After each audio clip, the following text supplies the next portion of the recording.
Well जहाँ पे इन्होंने कहा कि पाकिस्तान की जो सरकार है बहुत एंटी इंडिया है। यार मैं इस चीज़ से बिल्कुल डिसएग्री करूंगी। पाकिस्तान की जो अभी रिसेंट गवर्नमेंट है, लाइक बांग्लादेश ने इंडिया के लिए अपना थर्ड फ्रंट भी ओपन कर दिया है। यार कौन सा थर्ड फ्रंट ओपन किया है अभी मैं आप लोगों के साथ शेयर करूंगी। बांग्लादेश ने क्या किया ऐसा, और पाकिस्तान, लाइक यहाँ पाकिस्तान की भी बात की गई है। तो लेट्स सी क्या अपडेट है, क्या प्रोग्रेस है। बिना टाइम वेस्ट किए वीडियो देखते हैं। वीडियो देखने से पहले चैनल पे न्यू है तो चैनल को लाजमी सब्सक्राइब और वीडियो को लाजमी लाइक करें। सो चलते हैं, देखते हैं वीडियो, लेट्स गो।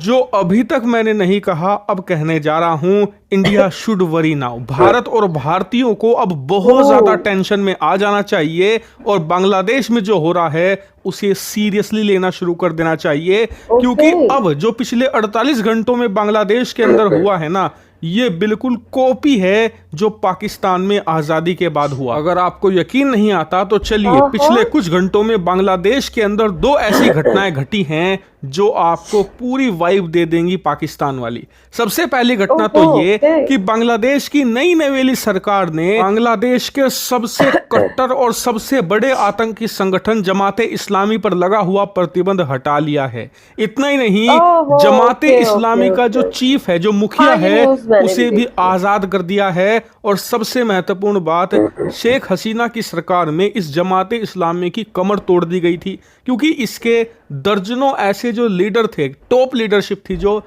वो पूरी जेल में पड़ी थी या फिर उसे मार दिया गया था। लेकिन जो बचे हुए थे, जेल में थे अभी तक, उन्हें इस नई सरकार ने चीफ के साथ साथ आजाद कर दिया है। बात सिर्फ यहीं तक सीमित नहीं है, ये अब आतंकवाद फैलाने को तो बिल्कुल फ्री है ही, इसी के साथ साथ अब ये चुनाव लड़ने को भी फ्री हैं। जी हाँ, इन पर जो चुनाव लड़ने का बैन था उसे भी हटा दिया गया है। यानी कि जमाते इस्लामी के आतंकी अब बांग्लादेश में मुख्यमंत्री बनेंगे, सरकार चलाएंगे, हो सकता है कल को प्रधानमंत्री भी बन जाए अगर इन्हें इतने वोट मिलते हैं जिससे कि ये प्रधानमंत्री पद की कुर्सी हथिया सके। उसके चांस फिलहाल हाई लग रहे हैं, क्योंकि जमाते इस्लामी तेजी से कट्टरपंथ बढ़ाकर अपने सपोर्टर बेस को बांग्लादेश में बढ़ा रहा है। अगर आपको नहीं पता कि जमाते इस्लामी क्या चीज है और ये भारत के लिए कितना खतरनाक है, तो इस बात से अंदाजा लगाइए कि पाकिस्तान के बाहर अगर भारत के लिए कोई सबसे खतरनाक आतंकी संगठन कोई है तो उसमें टॉप पर आता है जमाते इस्लामी। इतना ही नहीं, इन्हें तो बांग्लादेश का तालिबान भी कहा जाता है।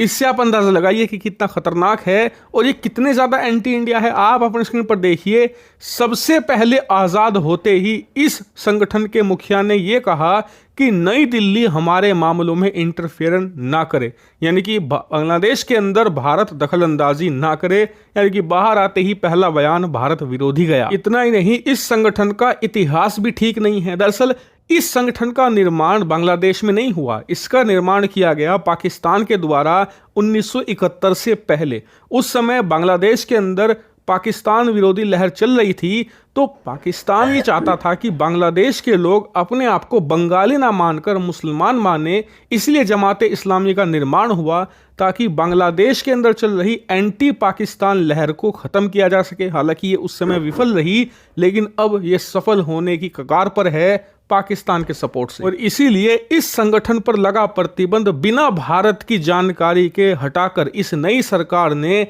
लिटरली भारत को एक बड़े खतरे में डाल दिया है। लेकिन बात सिर्फ यहीं तक सीमित नहीं है, एक दूसरी घटना भी घटी है। दरअसल पिछले कुछ दिनों से रिपोर्ट आ रही है कि जब से बांग्लादेश के अंदर क्राइसिस हुआ है ना, तभी से बांग्लादेश से भागकर भारत में घुसपैठ करने वालों की संख्या बढ़ने के आसार थे। इसीलिए सरकार ने तय किया कि वो इलाके बॉर्डर के जहां पर घुसपैठ होने की संभावना ज्यादा रहती है वहां तो हमने फेंसिंग करके रखी हुई है, लेकिन कुछ ऐसे दुर्गम इलाके हैं जहां पर कम चांस होते हैं कि कोई बांग्लादेशी घुसपैठ कर सके। लेकिन सरकार ने तय किया कि वहां पर भी फेंसिंग की जाएगी, वो भी कैटल फेंसिंग, जिसे फांदना या फिर काटना बहुत ज्यादा मुश्किल काम है। लिटरली असंभव हो जाता है एक घुसपैठिए के लिए उस फेंसिंग को क्रॉस कर देना। इसीलिए भारत ने उन बॉर्डर इलाकों में फेंसिंग करनी शुरू करी, लेकिन बांग्लादेश के जो बॉर्डर गार्ड थे उन्होंने भारतीय सैनिकों को रोक दिया फेंसिंग करने से। इतना ही नहीं, पिछले 2 दिनों में भारत और बांग्लादेश के जो बीएसएफ है भारत की, बांग्लादेश की जो जीबी है यानी कि बॉर्डर गार्ड्स, दोनों के बीच में फ्लैग मीटिंग हुई कमांडर्स की, लेकिन कोई भी मसला हल नहीं हो पाया। हालांकि भारत ने साफ कहा है कि यह फेंसिंग 2012 के भारत बांग्लादेश के एग्रीमेंट के तहत हो रही है। भारत ने कोई भी अवैध काम नहीं किया, लेकिन ये लोग समझने को तैयार है नहीं। और इन दोनों खबरों से पाकिस्तान वाली वाइब आती है, क्योंकि पाकिस्तान में भी पिछले 70 सालों में यही हुआ है। जो वहां पर आम पॉलिटिक्स है वो और ज्यादा कट्टर होती चली गई, और जो वहां पर सेना है वो और ज्यादा एंटी इंडिया एक्शन लेती चली गई। और उसी का परिणाम है ये मॉडर्न पाकिस्तान, जो भारत के लिए बहुत खतरनाक है। अब जिस तरीके की खबरें पाकिस्तान से आती थी, वैसी ही खबरें बांग्लादेश से आनी शुरू हो गई है। ओके जी, ये रिपोर्ट आप लोगों ने देखी है। जैसी खबरें पहले पाकिस्तान से आती थी, अब वैसी ही खबरें जो है बांग्लादेश से आ रही हैं। वेल, जहाँ पे इन्होंने कहा कि पाकिस्तान की जो सरकार है बहुत एंटी इंडिया है, यार मैं इस चीज़ से बिल्कुल डिसएग्री करूँगी। पाकिस्तान की जो अभी रिसेंट गवर्नमेंट है, लाइक उसको पाकिस्तान के लोगों ने सिलेक्ट नहीं किया हुआ, वो ऐसे ही एक रजीम चेंज ऑपरेशन के थ्रू आई हुई है। तो वो इंडिया के ख़िलाफ़ बिल्कुल भी नहीं है, इंडिया की पूरी सपोर्ट में है। यही वजह है कि पाकिस्तान के जो प्राइम मिनिस्टर हैं, सो कॉल्ड प्राइम मिनिस्टर हैं, उनकी जानिब से इंडियन प्राइम मिनिस्टर को जो दावत है वो दी गई है। और इस समिट के लिए जो पाकिस्तान में होने जा रही है, इस मीटिंग के लिए। यहाँ पे इन्होंने बांग्लादेश की बात कही कि सेम चीज़ें जो है बांग्लादेश कर रहा है, और बांग्लादेश भी एंटी इंडिया जो चीज़ें हैं वो कर रहा है। यहाँ पे मेरा पॉइंट ऑफ व्यू जो है ना, यहाँ पे थोड़ा सा डिफरेंट है। यहाँ पे इन्होंने जमात इस्लामी की बात की, जमात इस्लामी के वो बहुत ज़्यादा कट्टरपंथी एंड ETC। तो यहाँ पे जो न्यूज़ मैंने सुनी थी वो ये है कि अदालत की जानिब से हर एक चीज़ को इन्वेस्टिगेट किया गया है। बांग्लादेश की जो कोर्ट्स हैं वो फुली इंडिपेंडेंट हैं, उनकी जानिब से हर एक चीज़ को इन्वेस्टिगेट किया गया है। और उन्होंने ऐसा कोई प्रूफ नहीं उनको मिला कि जिससे ये शो हो सके कि यार वो दहशतगर्द है। ठीक है, जब आपको एक इंसान के खिलाफ प्रूफ ही कोई नहीं मिला तो आप उसको ऐसे नहीं कह सकते। ठीक है, तो यार ये मेरा ओपिनियन नहीं है, एक लॉजिक बात है। ठीक है, तो अब यहाँ पे इंडिया और बांग्लादेश के रिलेशंस नॉर्मल रह सकते हैं, इंडिया चाहे तो कुछ भी कर सकता है।